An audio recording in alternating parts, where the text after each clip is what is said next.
Hey guys, this is Dano Dr. D again, and I wanted to do a follow-up review because there was a lot of responses, at least from a relative point of view, a lot of responses to the original video, the previous video regarding the comparison between the Magnepan LRS Plus versus the Magnepan 1.7i, and I want to address some things that were mentioned, some comments and things that were asked, and there were a few things that were not completely mentioned in the previous video due to some editing challenges.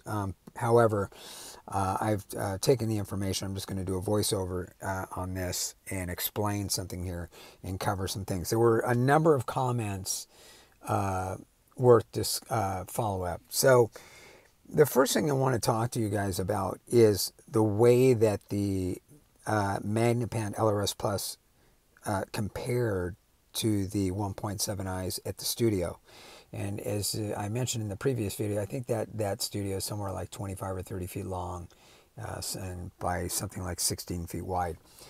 The thing that was interesting is that both Bob and I agreed that the 1.7i's were nicer in that room compared to the other LRS Plus, just for a couple of reasons I want to explain, because I want to kind of clear this up. The 1.7i is a phenomenal and wonderful speaker. It's just that the way it performed in the studio is just it was and versus what it did here is just so it's fascinating to me.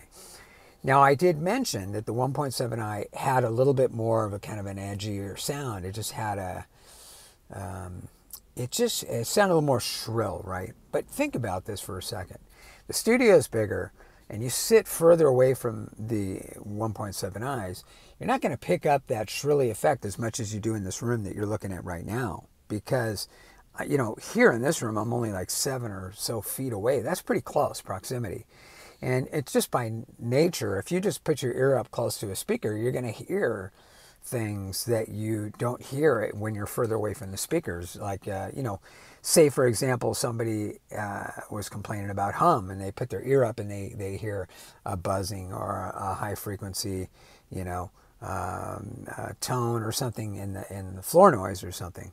I'm not saying that's what I heard. These were dead silent. But the point I'm trying to make is that the closer you are to a speaker, sometimes it can sound a little bit more shrill than what you would if you were sitting at a distance. And I think that is, I think that's probably the reason why the 1.7i sounded nicer at the studio than the LRS Plus. The other thing too is that they had a noticeably larger soundstage than the LRS Plus at the studio.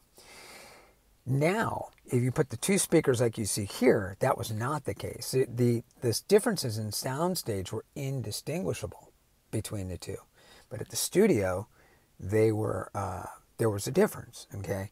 I just feel that based on these empirical experiences, right? I don't have any data to back up this claim. It would be interesting just to see it just for fun, right? Even though I'm not into data. But that's what my thinking is on that.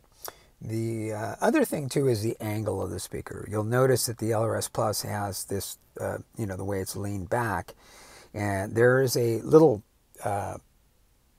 U-shaped bracket. You just kind of rotate it out, and it kind of elevates it more vertical, just slightly.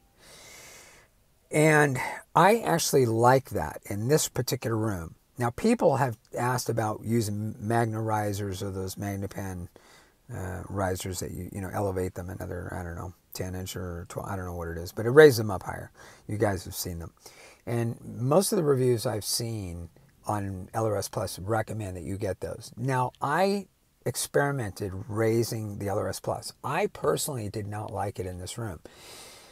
I felt that from my seating position relative to where the speakers sit, they're plenty high enough as it is already, and with the angle it adds even more. So it really is overkill.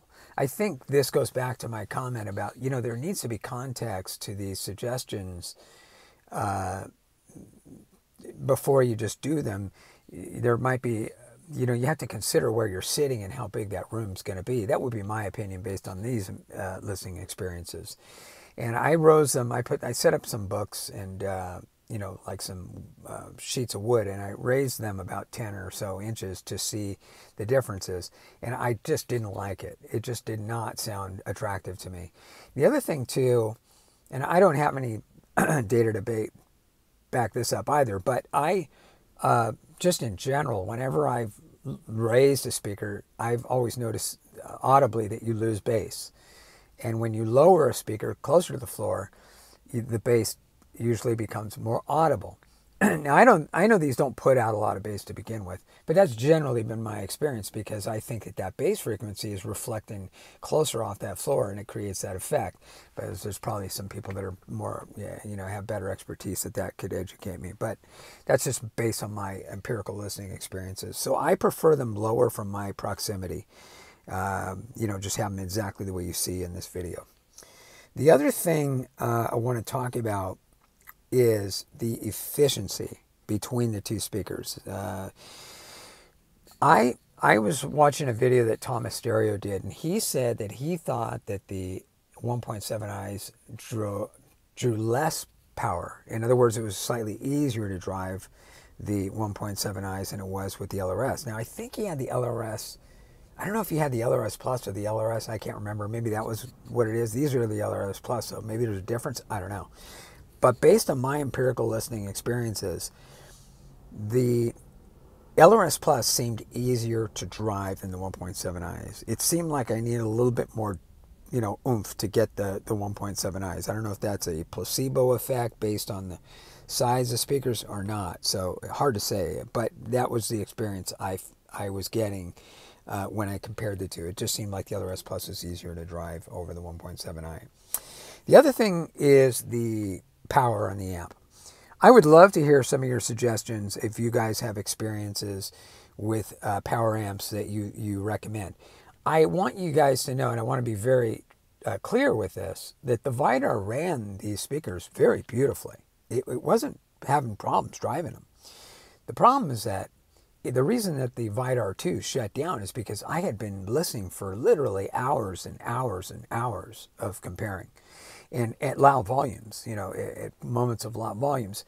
I don't think that that it was unreasonable for the amp to shut down. And when I removed that lid, as you saw in the previous video, from the Shit Vidar 2, it clearly made a huge difference, and I was just able to run it no problem.